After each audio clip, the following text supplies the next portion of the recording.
Congress MP Mallu Ravi మాట్లాడుతున్నారు. Live చూద్దాం.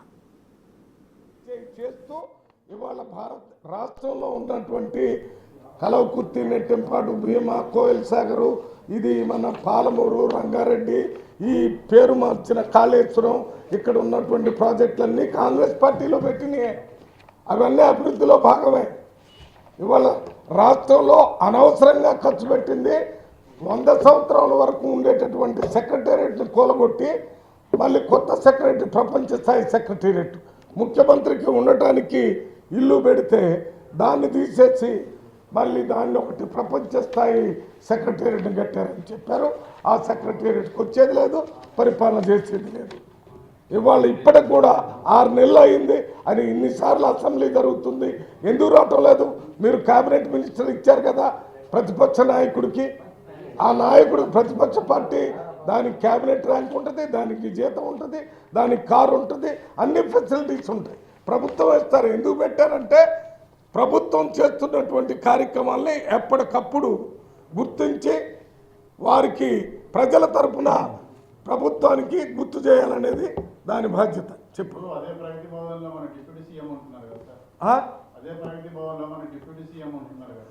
కట్టి అదే సెక్రటేరియట్లో అన్నయ్య, అదే సెక్రటేరియట్లో మొత్తం మా క్యాబినెట్, మా ముఖ్యమంత్రి, మా మంత్రులు ఉంటున్నారు.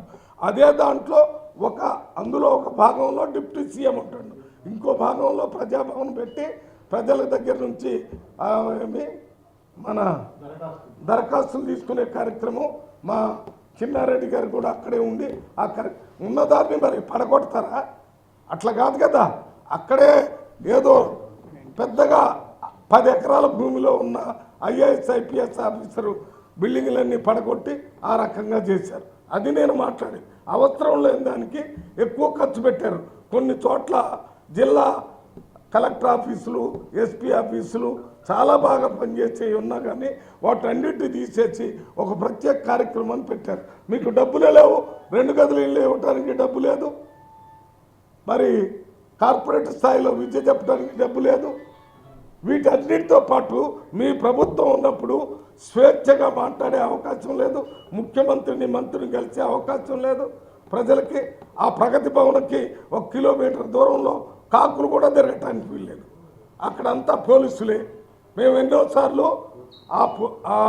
ఆ గేటు దగ్గరే 2-3 గంటలు కూర్చొని మేము కాగితం ఇచ్చిపోతారంటే కూడా పోనీలేదు. అదెందుకు? గద్దర్ ప్రజానాయకుడు అక్కడ పోయి ఒక రిప్రజెంటేషన్ ఇస్తారంటే ఆయన 3 గంటలు అక్కడ.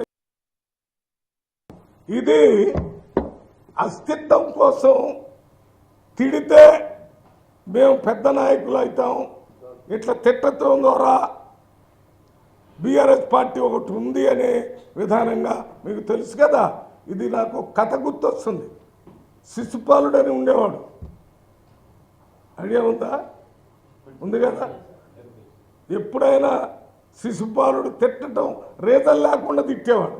అరే ఎందుకు తిడతారు అని అందరూ చెప్తుంటే మీరంతా తిట్టి తిట్టి తిట్టి 100 తప్పులు అయిపోయిన తర్వాత వాడు ప్రాణమే పోయింది. ఇప్పుడు ఈ రకంగా మీటింగులు పెట్టి ఇక మొన్న వచ్చినటువంటి ఆ ఓట్లు కూడా రాకుండా పోయే పరిస్థితి ఉంది బీఆర్ఎస్ పార్టీకి. ఇప్పుడు మీ పార్టీకి మీరు ఏం చేశారని మిమ్మల్ని గౌరవిస్తారు? మీరు ఇప్పుడు ఉన్నటువంటి స్వేచ్ఛ, సమానత్వం, సౌభ్రాతృత్వం ఇవన్నీ లేకుండా మీరు 10 సంవత్సరాలు పరిపాలించారు. అక్కడ ఇందిరా పార్క్ దగ్గర ఉన్నటువంటి ధర్నా చౌకను తీసేశారు. అక్కడ మీ దగ్గరకు వచ్చి కలిసే అవకాశం ఇవ్వలేదు. మీరు డిక్టేటర్ లాగా పరిపాలన చేశారు. డిక్టేటర్ పరిపాలన కావాలని ఎవరు కోరుకోరు. మా దగ్గర స్వేచ్ఛ, ప్రజా పరిపాలన ఉంది కాబట్టి మాట్లాడేటువంటి అవకాశం ఉంటుంది, మాట్లాడుతున్నారు. Okay, thank you.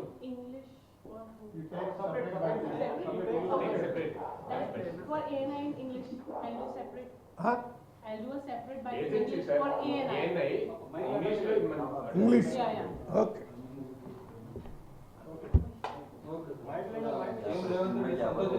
Thank you. Venkatesh గారు, నేను ఇక